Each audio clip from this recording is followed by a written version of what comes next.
Yes, reka tugushimire udahema gukurikirana channel yacu ni Prophete Samson. Nkuko bisanzwe uyu munsi wa none tugwaye ikaze wakoze subscribe na utarayikora fata isegonda rimurebe hasi uduhereze subscribe kugira ngo tujye tubana mu biganiro byacu by'uyu munsi. Hanyuma nakagarutse nkuko mubizinge nitwa Samu, kuri kamera yacu tafite umutumirwa ni Pastor Noah. Ariko uyu munsi wa none reka tuze gusaba abantu bari mu Rwanda tubaye ikaze, bari mu nkengero z'umujyi nabo tubaye ikaze, mu bihugu duturanye Congo, Tanzania, Burundi, Uganda na Sudan ndetse n'ibindi bihugu byose bidukikije. Hanyuma n'abari muri diaspora mu ntara ya gatandatu tubaye ikaze kugira ngo tubane natwe mu kiganiro cyacu cy'uyu munsi, bana natwe. Hanyuma kandi dukunda komete zanyu mu biganiro byacu mureba. Ego guhera ku musabo umwe kugeza ku bihumbi birenga bingahe tumaze kugeraho, ni Imana yabakoresheje, nawe uzagira abakino kiganiro.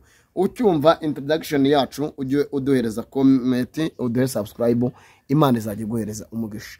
Turi kumwe na pastor wacu rero nkuko abantu benshi basanzwe bamuzi, nagira ngo tuze kubana nawe. Uyu mupastoro n'umukozi w'Imana utajya uca ku ruhande uvuga ukuri, hano ibintu bigasohora nibamenya. Dore ko abantu benshi bakunda abantu bakuze kubera ko inama y'abakuze ihinduka ubuhanuzi cyangwa se imuguro nzima. Abantu bakuze baba barabonye ibintu byinshi. Turaza kwakira rero uyu mugabo tuze kumenya amateka y'ubuzima bwe kugira ngo ibintu byose bize kuryoha. Hanyuma mushumba waramutse ute? Turaho turashimira Imana ikomeje kuturinda muri byose. Yego Pastor Noah, turaza kugushimira cyane ku bwitabire bwacu cyangwa se kubwo ubutumire bwacu wemeye kugira ngo uze tubane natwe mu kiganiro. Imana ibarinde kandi mwakoze kongirira icyizere cyo kugira ngo nze mbane namwe kubwo kuganira ku ijambo ry'Imana. Yego uragira ati mwakoze namwe kandi n'abadukurikiranye nabo bakoze kudukurikirana. Yego hanyuma Pastor Noah, uyu munsi none turaza kugenda tuganira ku murimo w'Imana, ariko cyane cyane turaza kwibanda ku murimo w'Imana uri kugenda ukorwa mu nsengero hirya no hino ndetse zitandukanye. Tuze kwibanda aho tuza kubona abantu benshi mu by'Imana bari kugenda basubiranamo. Kuki abantu b'Imana bari gusubiranamo mu by'Imana? Urakoze. Aho ngaho icyo nakubwira, nta sengero zihari, ntazo. Urusengero ni wowe n'ingewe, ntabwo urusengero yari yatwirukira. None turi gupfa iki? Oya, twaba turi gupfa iki ubwo? turi gupfa inda. Oya cyane. kandi nzanerekana ko ndi umwana mwiza. Turi gupfa inda. Nzanerekana ko ndi mwiza, na Noah ari mwiza, na pastor runaka ari mwiza, navuga butumwa runaka ari mwiza. Mu kintu cya mbere ushaka ko kwiba wese yigira mwiza, ariko imirimo ubwayo itayerekana uri. Noah, iyo abantu benshi bavuze ngo njye umamagara imbogisi, abashatse kuvuga iki? Reka tubanze dusenge Imana. Reka dusenge. Rero data mwiza usumba byose kubera hose icyarimwe, turagushimiye ko uturinda. Uri imbaraga, uri ubugingo, kandi uri amahoro. Uri Uwiteka, umwungeri mwiza utaragirira ibihembo. Ni wowe mbaraga z'abizera kandi ni wowe gitare gikomeye. Ushaka kutwubaka kandi udukomeze mu izina ryawe Yesu Kristo, kuko ushobora byose, ari wowe mujyanama none n'iteka ryose. Amen. Rero urambajije uti imbogisi. Imbogisi ni y'abajura. Guteze uko imbogisi kukubwira ibintu banza wumve. Imbogisi haberayo ibintu byinshi, ariko ahagaragara hashyira ibintu ku mucyo. Impamvu yitwa imbogisi, hari guterateranirayo, hari ugusambanirayo, hari ukwibirayo, hari ukugambanira nayo. Niyo mpamvu yitwa imbogisi. Imbogisi ubundi ni iy'Imana, ariko abantu bashaka kuyihindura iyabo. Niwe itubwirira amateka y'ibizatubaho, ikatubwira n'uburyo izaturinda, bikagaragara mu maso y'abantu. Yego. ku nkuru ziri kugenda zivugwa hirya no hino mu binyamakuru bitandukanye, hari inkuru ziri kugenda zivugwa bamwe bibaza ngo ese kubera iki urusengero tuzi, itorero tuzi, idini tuzi ni ADPR uyu munsi wa none ngo yabasha kuba biri kuvugwa ko ishobora kuyoborwa n'umugore. Bamwe batangiye gusara, bamwe batangiye gusara, ahubwo ko rirebye nabi ryakira. Yego, bamwe batangiye gusara ngo ADPR ntago bakwemera kuyoborwa n'umugore. Abakristo bamwe ati abapasiteri barirukanywe ntibyari bikwiriye. Nkibaza kuki tubona abazwi nk'abakozi b'Imana tuzi nk'aba Apostle Mignoni ndetse n'abandi ndetse banayobora bikanakunda, kuri iki bagira ikibazo kumva ko ADPR yobe n'umugore byaba ikibazo. Urakoze. Ikintu ngiye kukubwira nongere nagisubire. ntago igihimba kiba umutwe. Urumva? Kandi nanone umutwe ntuba igihimba. Yego. Mutandukanye umuco w'Imana, mutandukanye n'umuco w'abantu. Kuko icyo ngira ngo nkubwire neza unyumve, nuko umuco w'Imana urera urakiranuka, ariko umuco w'abantu harimo uburiganya. Urumva? Niyo mpamvu nakubwiye ngo abantu baravuga ngo imbogisi. Rero imbogisi menya ko haberayo ibintu by'uburyarya bwinshi, ariko ahagaragara ni ibintu biba umuco. Ariyo mpamvu nakubwira ngo ibanga ry'Imana muritandukanye n'ibanga ry'abantu. Yego. Ibanga ry'abantu ni ukwiba no kwica no kurima, ariko ibanga ry'Imana ryerekana umugambi umuntu akorera. Haleluya. Ryerekana tere y'Imana. Rero jya utandukanya tere y'Imana utandukanye na tere y'abantu. Niyo mpamvu rero nakubwiye gutandukanya tere y'Imana no gutandukanya tere y'abantu. Yego. Yego. Hanyuma ibi bintu rero sinzi abantu baza kubihuzamo cyangwa se ukuntu pasiteri wamfasha tugahuza bino bintu, tere y'Imana na tere y'abantu. Ubundi hari icyo bita ubuhanuzi, hari icyo bita ijambo, hari icyo bita umwuka, umubiri. Urumva? Yego. N'umwuka. Ibi bintu bikorera hamwe. Yego. Ariko umuntu yangamo kimwe. Yego. Muri ibyo kugira ngo abone inyungu z'icyo ashaka muri we. Iyi rero nibyo bita iki? Bashaka guhindura imbogisi, ariko sibyo. Urumva? Rero ndagira ngo nkubwire ngo iyo utandukanyije kimwe muri ibyo, yego, uwo muntu aba arangije gupfa. Twaje kubona pastor, twaje kubona ndetse bishi nyine bavuga ati ADPR bamwatiza nayoboye nashoboye abandi atarashoboye, ariko nkibaza ngo hari n'abavuga ati Zayi yari umuntu usanzwe nkuko n'abandi bose bavuyeho ba Pastor Ruyenzi n'abandi. Nkibaza ngo kubera iki abantu bagira ikibazo bakavuza induru kubera ko izavuye. Ahubwo ikibazo abantu bafite ni ukutamenya icyo Imana ivuga, bagashaka kumenya icyo abantu bavuga. Yego. Icyo rero ni cyo abantu bafite. Kuko Imana yashize ibintu bibiri ku mwana w'umuntu. Umwana w'umuntu n'inderero ni umuntu ufite umwuka, akagira ubugingo, kandi akagira n'umubiri. Nakubwiye ngo kimwe iyo gihushije ikintu asigara ari mu rupfu. Ninde wabasha gukura Izayi, pastor cyangwa se umuvugizi wa ADPR igihe kumugana icyo kitageze? Urakoze. Icyo ngiye kukubwira ni iki kandi unyumva. Yego. Byose bikorwa n'abantu, kandi bigakorwa n'iki, bikarangizwa n'abantu. Hagati ari ku Imana umugambi yavuze cyangwa inzira yavuze ku mwana w'umuntu, ni ngombwa kugira ngo zigire gute, zisore. Urumva? Rero ndagira ngo nkubwire yuko icyo Imana ivuze, yego, ntabwo iza guhitiramo umuntu aba mu bwigenge ashaka. Haleluya. Sibyo? Yego. Umuntu aba mu bwigenge ashaka. Haleluya. Iyo ashatse arakiranuka, ashaka akaba umunyabyaha. Ibyo byose arabyemera. Ase Pastor Noah, uyu munsi wa none turi mu mwuka cyangwa tutarajya kure y'ijambo ry'Imana n'ubutumwa bwiza turi kuganira. Reka turebe agakiza ka kera, ADPR nekereza nani Pentecote ya cyase uvuga ubutumwa ryare muri Anglican, iraza rikomeza ryikubita muri ADPR. Uyu munsi ADPR zituruka za gihundwe n'ahandi ziza muri Kigali, zinjira mu Kigali vuga ubutumwa ryaguka, abantu bavuze utudomoro ibiki n'ibiki. Uwo mwamagana mu myaka ufite irenga 50, uyu munsi none mu bantu uracyahari. yanjye ndakubwira ngo ntawe uhari. kubera iki pastor? Cereka ba bandi Imana yavuze ngo barindwi cyangwa se 7,000 bitarapfukamira Bayali. Ibyo 7,000 bizwi n'Imana yonyine, ariko mu bantu n'abanyoni. Pastor, uyu munsi wa none Imana iramutse igwaye nk'itoro rya DPR, uyu munsi wa none mu Rwanda wariyobora? Noneho nge ndagira ngo nkubwire ntaryo nshaka, kuko bararyishe ryarangije gupfa. Aho kujya bigende gutyo nakora oya cyane ku buryo utabasha kuyobora rino torero. Burishire ku murongo ndabisubiramo. Banza usome ku kajubi nsubize neza. Hoya ntago byo bintu nabyumva. Banza usome ku kajubi se unsubize neza. Umva. Usibye niri. Yego.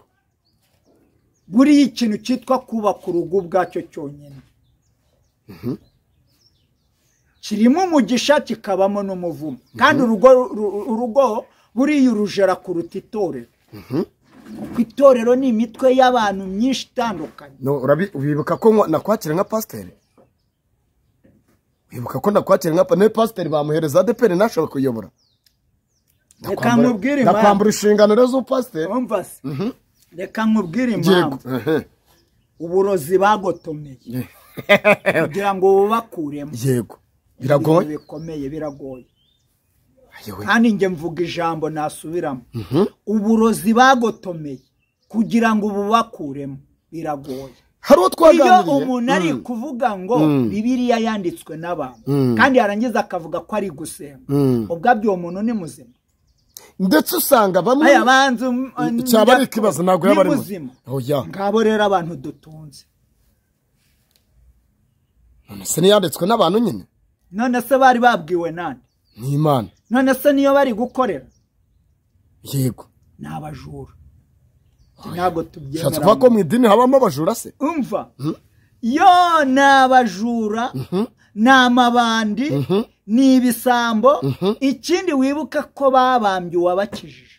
Twibaza ikibazo dusubira inyuma. Ubundi kare kose batararinda bafatana mu mashati ngo barwane inzego z'umutekano zinzire mu sengero. Ubundi inzego z'umutekano zabibwiwe nande?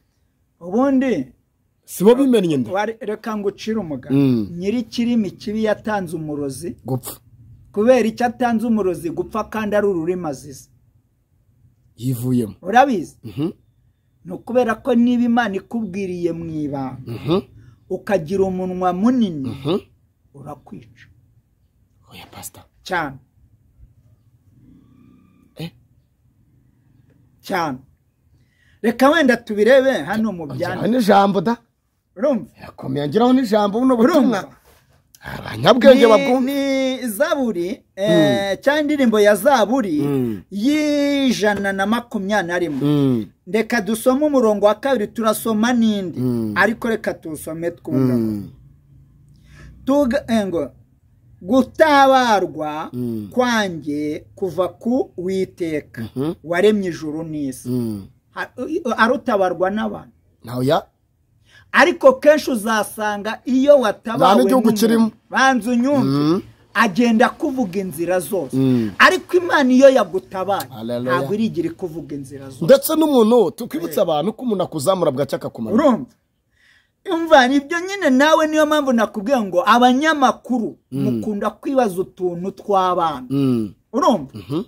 Kubaho mu suba nibe babesha ngo ni umutekano. Imana itakurindiye umutekano nta kintu waba umaze. Oh yes. Ntacyo. Kandi tugomba kwishyura amafaranga y'umutekano. Kwishyura ni ngombwa. Simbihakana. Ariko nubwo uyishyura sibo bakurinda. Imana ikurinda. Kuko hari n'igihe umuntu aba ari ku burinzi agatotse kakamutwara. None se ukamutwara icyo afite. None se ubwo aba yakura. Hari n'abafatwa amateko. Impamvu dutabarwa n'Uwiteka. Haleluya. Nuko duhumeka umwuka wayo. None uyu mwuka iyo tuwuhumeka hakaba ijambo rivuga ngo nguhaye inzira ebyiri uhitemo.